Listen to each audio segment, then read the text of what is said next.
How's everybody doing today? Yeah? Everybody's had their coffee. Everybody's ready to innovate, to create big things. I originally was coming here today to speak to you about the grief of innovation. And we're actually going to practice that grief right now because I'm going to give you a different talk. We're going to talk about something totally different so you can practice your grief. Instead, we're going to talk about what are the big leaps that we can all make, what's going to unlock our desire to actually do more than the bare minimum and move the world forward at the same time. So if you and me will sit down for a moment, I'd like to tell you the story of a young woman. She was born in 1946 in a rural U.S. village in the state of Tennessee. She was the fourth of 12 children. She lived in a one-room cabin with no telephone, no running water, and no electricity. Her parents paid for her birth with a sack of cornmeal, and her family was disconnected and isolated. In fact, it wasn't just her that was isolated. It was her entire family, her entire town. There were no cars that would come to this area back in 1946. There was no TV reception that would come for 2 decades. There would actually be no interstate connecting this part of the country for 3 decades. In her town, most people lived and died within miles of where they were born. Ambition meant hoping for a good harvest. And she was expected to eventually fulfill the role of housewife and mother, nothing else. But she wanted something different. And the thing that inspired her to want something different was music. She fell in love with music at a very early age. At 6 years old, she started singing gospel in the local choir. At 7, she taught herself to play guitar on a homemade guitar that was gifted to her family. And so on Sunday mornings, she would go to church and she would play for the whole congregation. And Sunday after Sunday, she started thinking, I should be, I must be a star, a superstar. Despite the very, very long odds that were facing her, she persisted this belief through grade school, through high school. And actually, the day after she graduated in 1964, she decided that she would move to the big city all on her own. She had no formal training, she had no community, and she had no money either. But she still thought, my time has come. The world is going to see me, and I am going to take it all over. We had a word for that back in the 1960s, that sort of against all logic belief, delusion. But what if I told you that this was that young woman?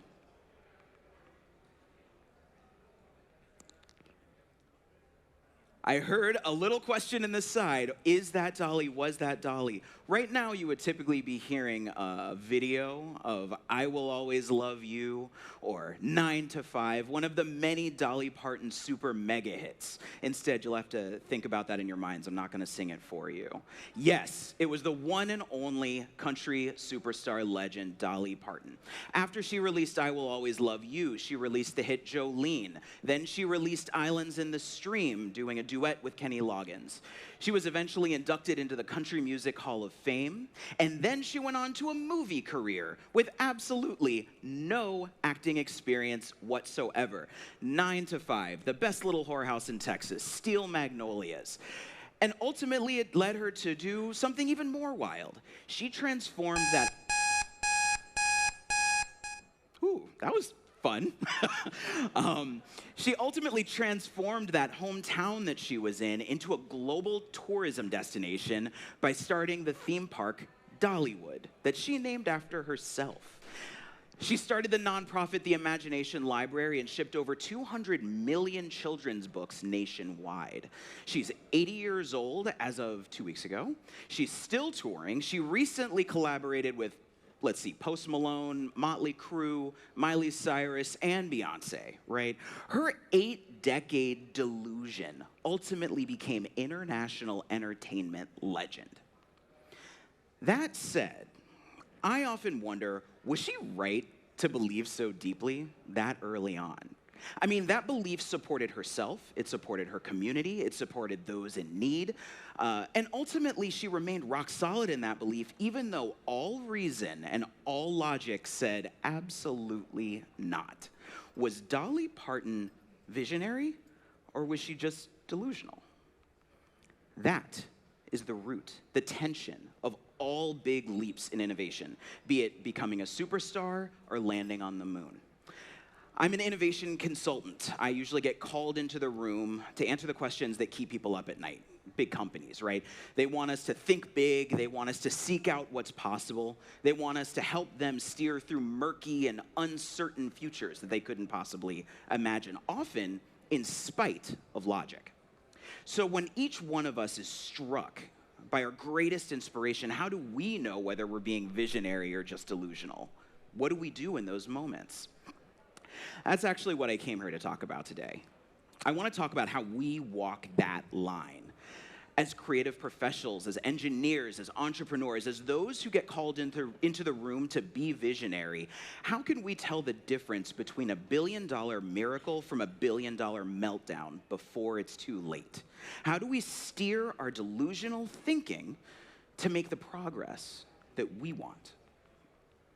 Before we get to the good stuff, I have to introduce myself. Why am I up on this stage? I'm Aaron Powers. I'm a partner of strategy at the design and strategy consultancy SYLVAIN. We have offices in Los Angeles, California, where I am, in New York City, in Amsterdam in the Netherlands, and in Richmond, Virginia. And as Charlie mentioned before, I've worked with Spotify to expand their entertainment ecosystem beyond music. I've worked with General Motors to build a luxury car sharing platform. I'm not up here reading my resume. The point of this is that delusion and helping corporations steer through delusion has been my day job for about 20 or so years.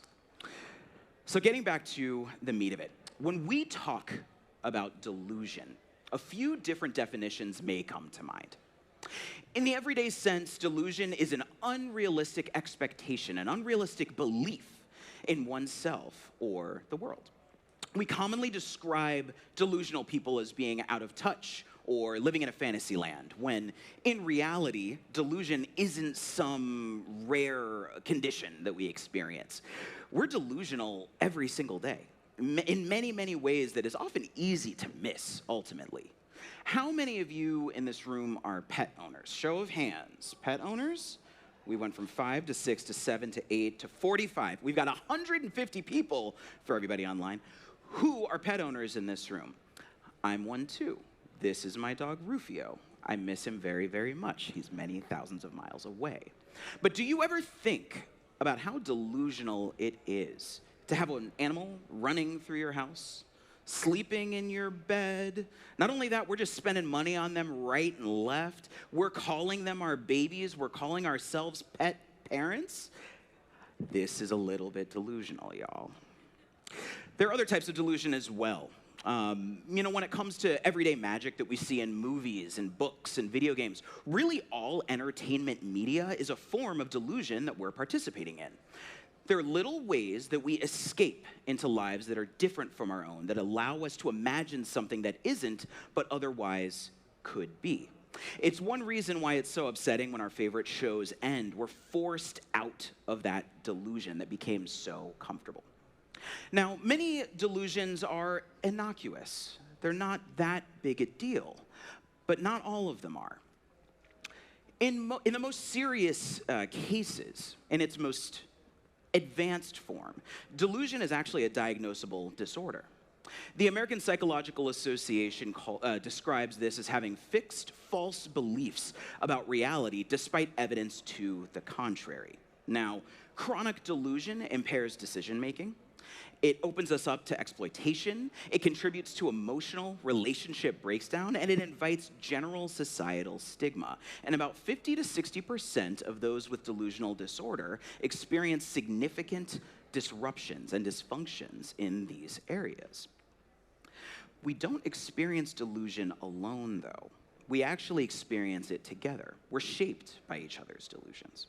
Here in France, you even have a term for it. Are you going to allow me to do a very, very bad pronunciation? Folie à deux. Was I fairly close? Okay, the chuckles say no. Folie à deux, I'm sorry.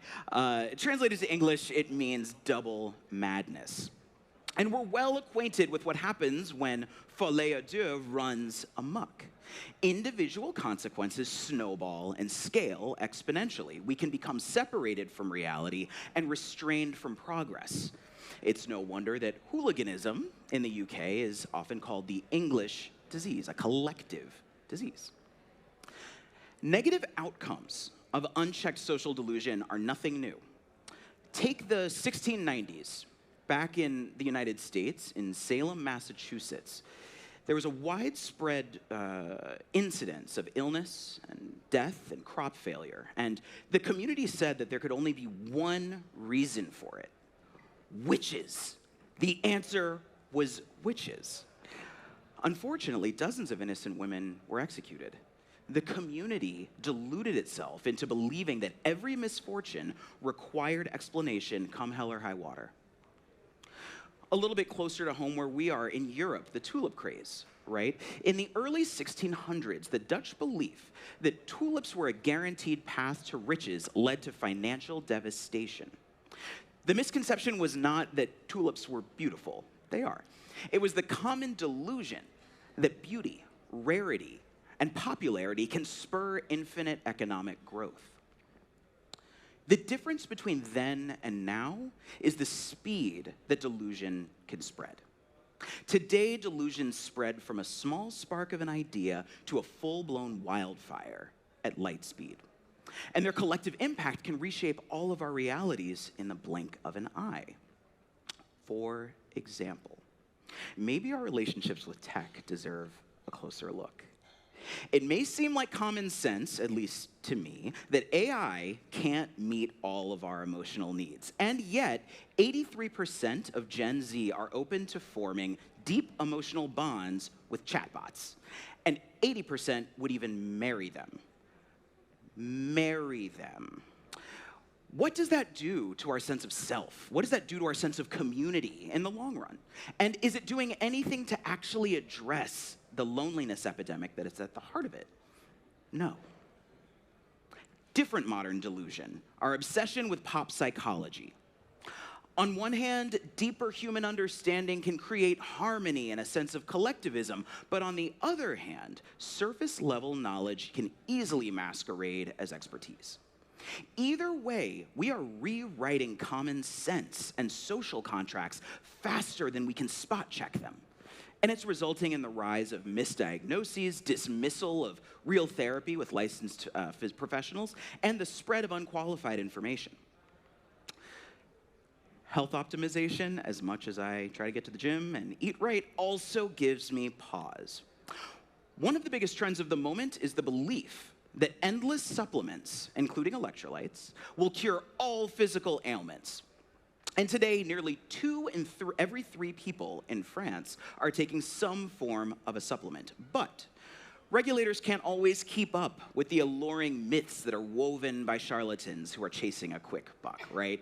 The issue actually is even worse in the States, where most supplements aren't regulated, and we take health advice from podcasters like me. Don't tell anybody. Now, I'm on a little bit of a roll. We're talking a lot about modern delusion, but I'd like to take a minute and hear from you. I know everyone loves this part when I ask the audience to shout things out. Come with me. What I'm going to ask you to do is to take a minute and think about the modern-day delusions that you've experienced in your life, that you've come across. And I'd like you to connect with your seat neighbors that are all around you. I'm going to give you 1 minute that's on the clock, and then I want to hear what modern-day delusions you've experienced, okay? It's a little bit of a game. I'm a gamer. We got to have a little bit of a game in here, okay? Everybody know what they're doing? Talk to your neighbors. Come up with a couple modern-day delusions. You've got 1 minute on the clock. On your mark, get set, go.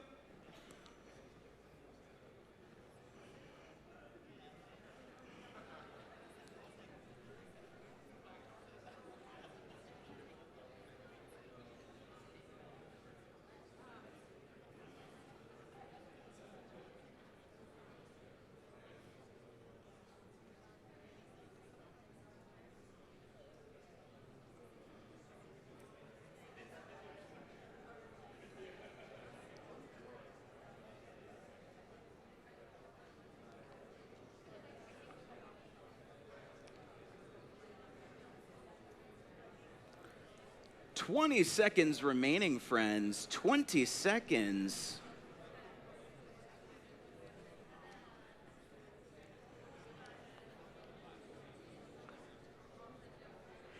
And 5, 4, 3, 2, 1. All right. Very good, very good, very good. Your time is up. Okay. I need to hear them from y'all, okay? I just want to hear just one or two. Go ahead. Shout them out. What are some of them? What are some of them? I need to hear you. Come on. Brexit. Okay, there's one modern day delusion. Give me another one. Give me another one.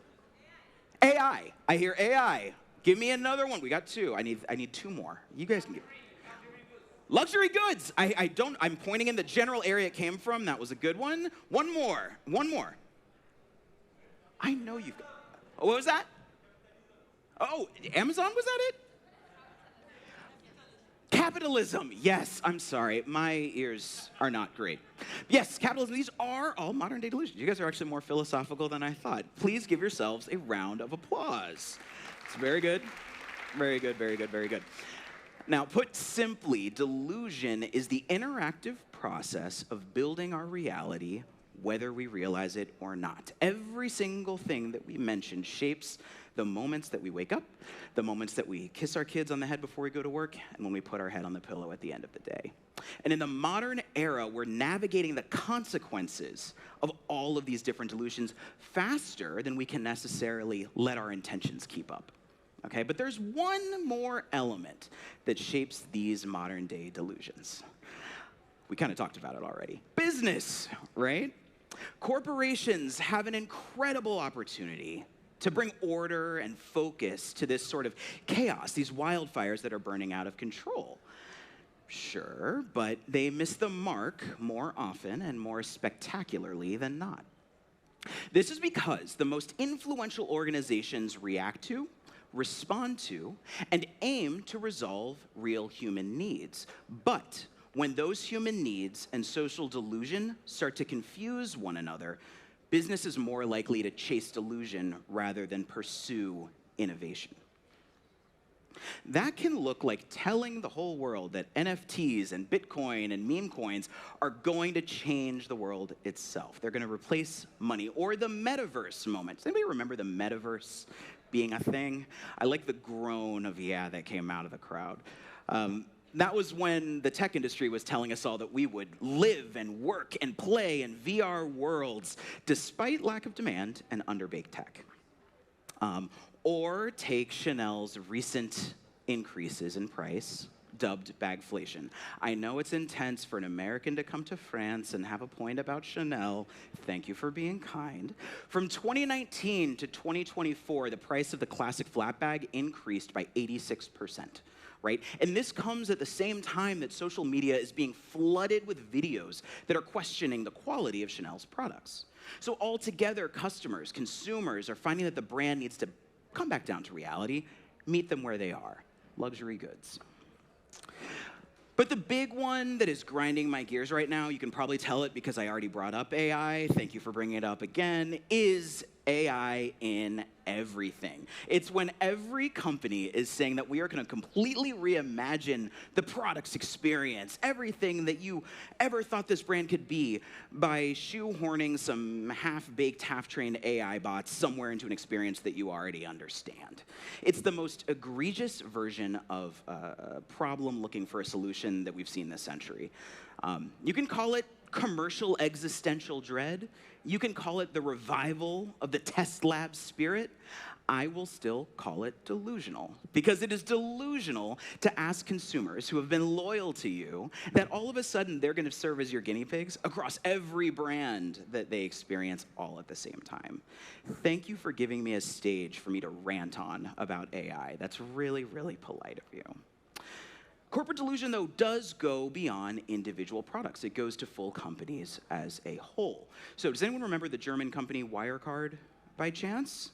We've got some head nods and some head shakes. CEO Markus Braun and his team allegedly created fake subsidiaries, forged contracts, and created phantom cash accounts in Asia and the Middle East to prove that Wirecard was a powerhouse as they were growing, right? They seemingly thought that they could just grow into the delusion of success before it became truth. Needless to say, Wirecard crashed and burned in 2020. Another one that's a little bit closer to home, there is sporting goods retailer REI. So CEO Eric Artz was widely criticized for ignoring employee and customer feedback since he took the helm in 2012. The public seemed to believe that he ran the organization no different than Walmart and Amazon, forgetting their values as a co-op at their core. It wasn't just a disagreement over strategy. It was the perception that he operated the business in a parallel universe from the rest of his employees. The company hemorrhaged cash in 2023 and 2024, ultimately culminating in Artz's departure from the company this past January. My point is not to drag a bunch of companies over the coals, although it is kind of fun to do so. My point is to illustrate that we are all bystanders. Excuse me, we are not bystanders in this. We are all participants in this. As people who work at the intersection of business and creativity, we are individually, culturally, and commercially delusional by default. Delusion isn't a trap that we can avoid. It is our creative operating system. And if we're not mindful, our influence can make those wildfires of delusion burn out of control even more wild and even more fast.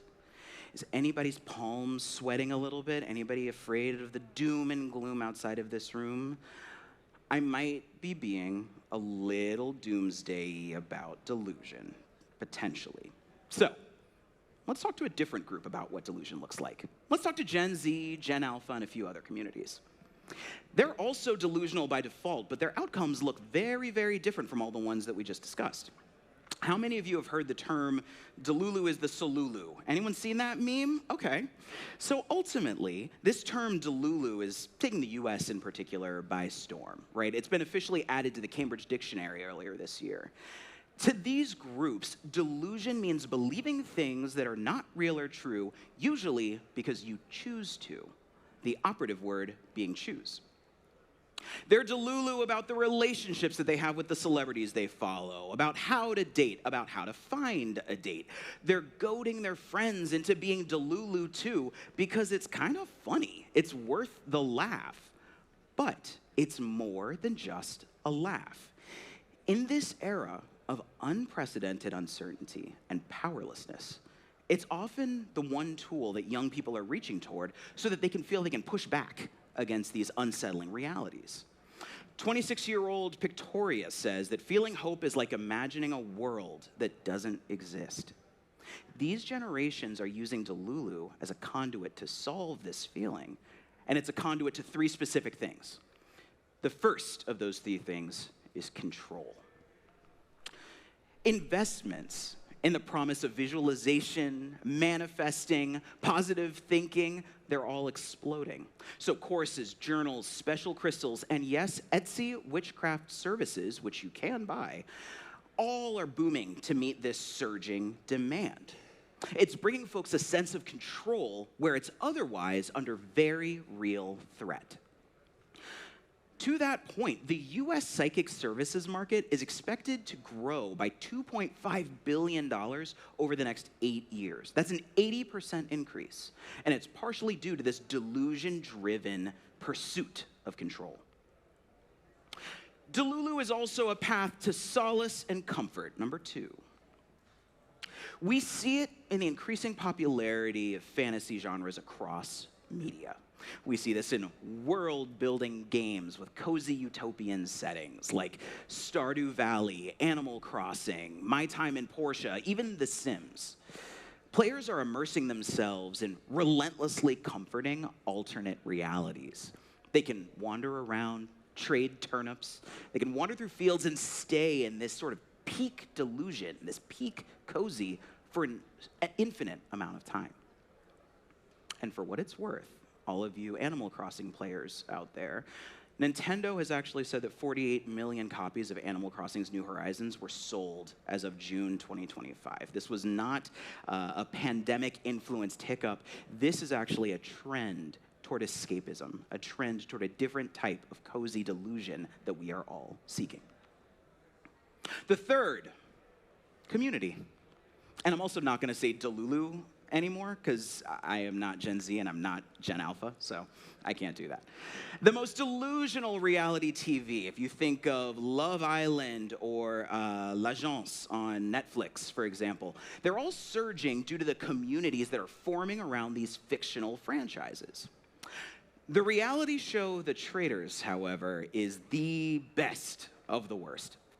If you haven't seen it, it's basically reality stars who are fake banishing each other at a Scottish castle over candlelit ceremonies where they treat brunch table conversation as though it's, I don't know, matters of national security. Though it's very, very silly, the fandom universes that it unites and the camaraderie that this show builds, it's all very real. And it's all very global. Originally, the show was only in the Netherlands, and it's actually expanded to 35 other countries in its spin-offs. And actually, 1.6 million people in France turned into the most recent French live finale earlier this year. These fans are bought into the show because it's fake. They buy into the delusion. They participate in this delusion because it brings them closer to a community. Control, comfort, and community. You know those wildfires of delusion that I was talking about earlier? The intentional pursuit of these outcomes makes that wildfire work for us rather than against us. And the direction or misdirection of the intention that we have underneath that ultimately defines the impact of the most influential and delusional innovators that we have in our culture. For example, Yvonne's intentions of making climbing gear that was better for the environment fueled his delusions, while Elizabeth's dreams of power fueled hers. Which one crashed and burned?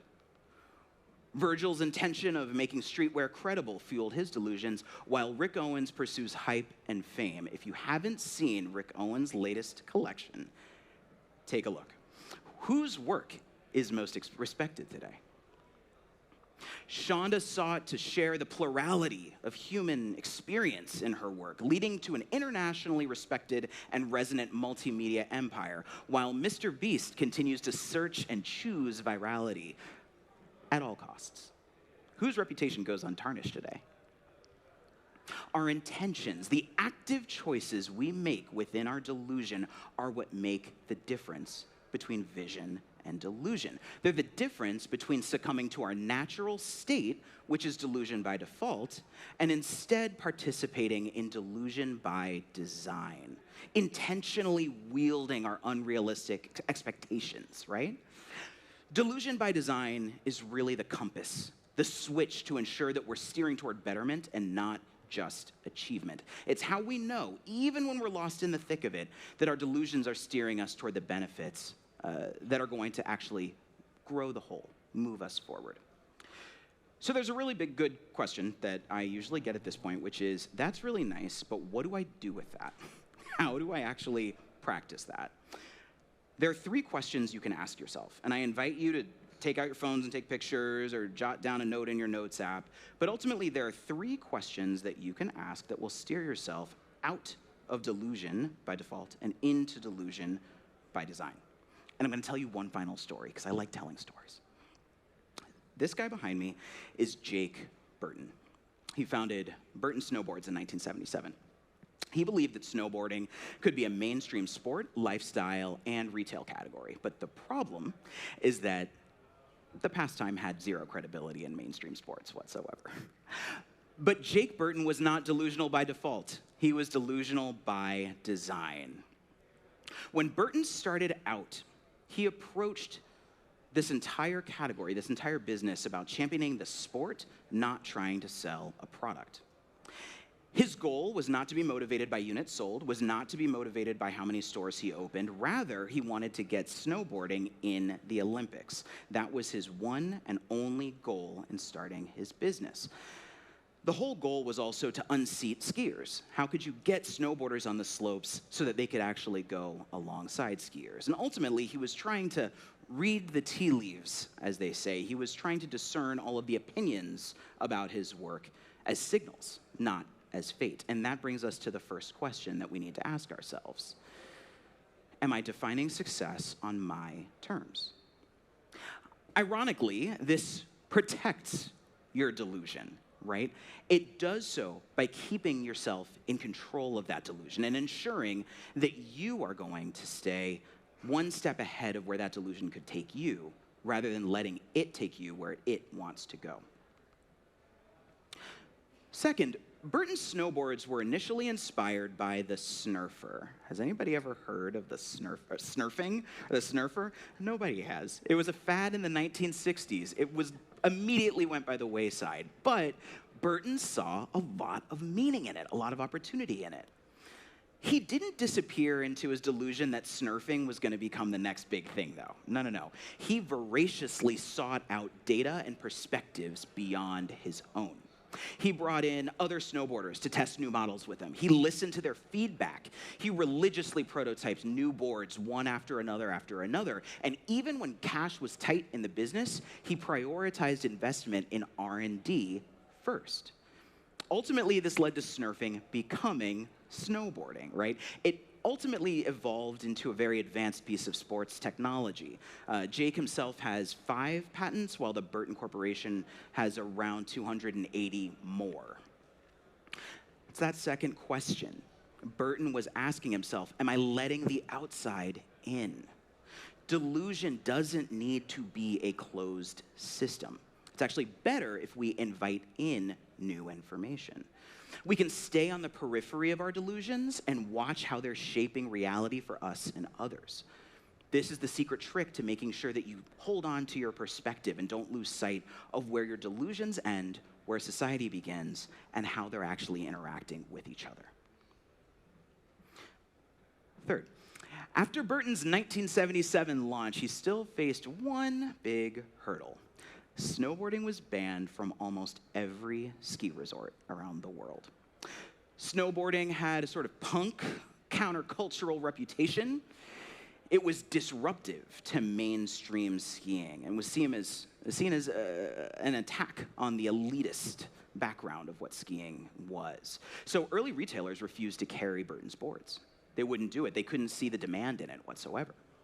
It almost got the company killed before they got started. But he seemingly erased every no from his memory every time he heard it. He went back again and again and again. He just kept at it. Essentially, he activated his selective amnesia. He asked, am I remembering to forget? Perseverance is the lifeblood of delusion. We have to keep pushing. That's the nature of creating something that no one's ever seen before. But if we remembered every setback, everything that's been in our way, with the full emotional weight of it when it happened, we'd be paralyzed. We wouldn't be able to move forward. Washing off the residue of failure allows us to move unburdened and weather the greatest headwinds no matter where they come from. So staying committed, staying locked in, that's the only way to give people permission to believe in the impossible. Am I defining success on my terms? Am I letting the outside in? Am I remembering to forget? These are the 3 questions that steered Jake Burton out of delusion by default and into delusion by design. A little postscript to this story.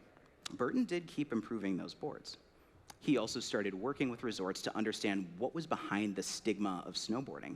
He actually found it wasn't so much the countercultural reputation, it was safety concerns about how snowboarders would interact with skiers when they got off of chairlifts. So he offered his staff to actually help train resorts on how to get snowboarders on and off the lifts. That convinced resorts to feel comfortable having snowboarders on their slopes, which in turn got retailers excited to stock the boards. But that wasn't his goal. His goal at the beginning of all of this was to get into the Olympics. And in 1998, in the Nagano Olympics, that's when snowboarding officially became an Olympic sport. That's when Jake Burton's delusion became our collective delusion, our collective reality. And yes, this delusion spread like wildfire. 14.6 million people tuned in to watch Shaun White during his last moment out in the 2022 Beijing Olympics. And he joined in that delusion. We all joined in that delusion. And just like Jake, just like Sean, if we stay committed with our intentions in the right place, we too can be proud of our greatest delusions becoming collective reality. And we can ensure that we have distance between that delusion and our vision. So I'll leave you with one final thought. What are you doing with your delusions? Are you dodging them? Are you indulging them? Are you nurturing them? You're all dreamers. You're all doers. You each represent the unstoppability of the human spirit. So why not believe in something wild? This world is going to become whatever we choose it to be, and I, for one, would love a little bit more delusion by design. So why not get started today? Thank you.